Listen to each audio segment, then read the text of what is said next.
না, আমি বিষয়টা শুনছি আমাদের স্যারের কাছে, মানে চয়ন নামে একজন স্যার আছে, শুনছি ব্যবস্থা হবে এটা। বাড়ি ওটা ওনার বাড়ি দখল করে নিচ্ছে গুন্ডাবাড়িতে ছেলে পেলে গুন্ডাবাড়িতে। সমস্যা নাই চাচি, এটা ব্যবস্থা হবে।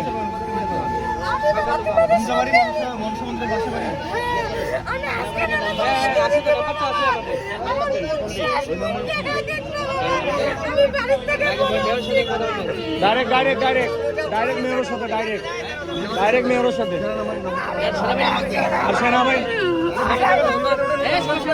সমস্যা নাই, এটা ব্যবস্থা হবে চাচি, ব্যবস্থা হবে। আপনি ফোন নাম্বার নিয়ে